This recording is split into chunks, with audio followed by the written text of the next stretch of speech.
G'day there folks, this is Beanie and you're watching another Beanie Draws video. This video isn't really a tutorial, it's just me drawing a Stegosaurus in a time-lapse fashion.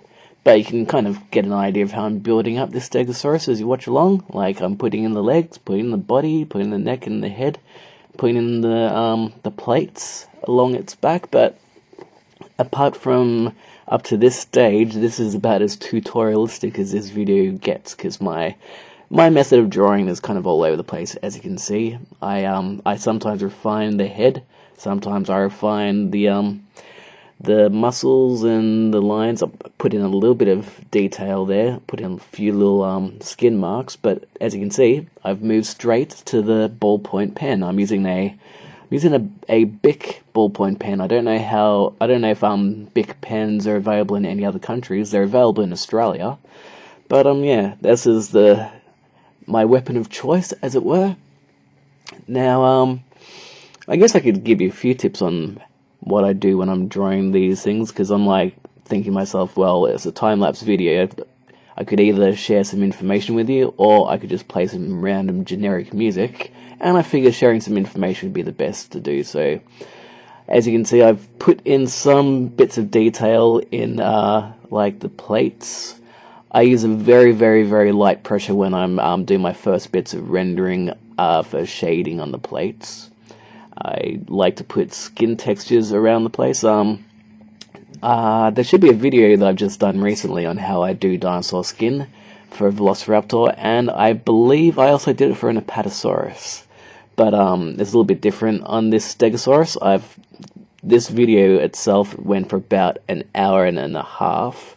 So I've refined it down to about 5 minutes, so you can kind of get an idea of what I do when I'm drawing these things. But this Stegosaurus combines a variety of different drawing methods. For example, for the skin texture, some of the scales are circular, some of them are in a bit of a grid structure, if you can kind of see.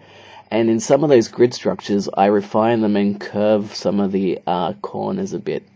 And then in some of the stomach texture-y areas, I do a bit of a mishmash grid structure, which I talked about in my Velociraptor drawing tutorial for skin, which I've just uploaded recently.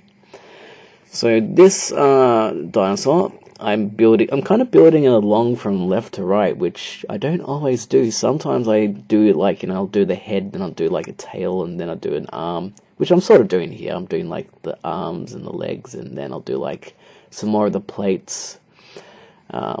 This back hind leg, if you can look at it, if you can see the top, that's a good example of how I start off my skin.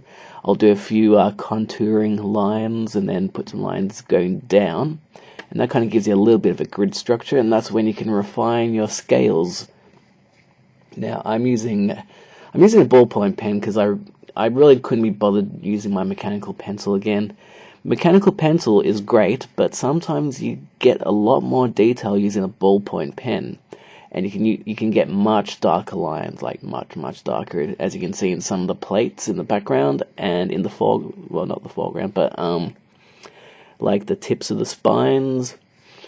It'll show up soon enough, but what my idea for doing the plate textures, patterns, I wanted to do some sort of tiger stripe lines. You can kind of see it already in that's plate over its shoulder, but it'll come up soon where I'll be adding some little stripy patterns just to give it the plates a little bit of exciting life. There you go. See, there you go.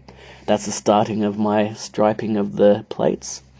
I put some little fanning line out texture. That's another way to describe it. I fanned out my lines on the plate. There you go.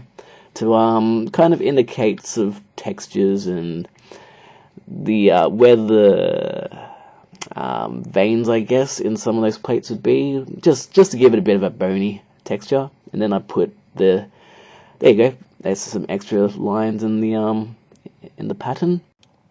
And yeah, I put some of those ink splotches along its back scales, just to make things a bit interesting with extra bits of blotchy patterns in the colour of the back. So yeah, basically I just wanted to draw a Stegosaurus using a ballpoint pen, because I've been doing a lot of pencils lately, and I just wanted to liven things up a bit, mix it up a bit. And yeah, if you like this video, give it a thumbs up. Hopefully you didn't dislike this video. Give me some comments on what you want to see in the future. Subscribe, and you'll get to see even more dinosaurs and other drawings that are unrelated to dinosaurs as well. I'm just gonna draw a lot of things basically. So yeah, hope you like this video. Be sure to subscribe, and I will see you next time. Thank you very much for watching. Cheerio.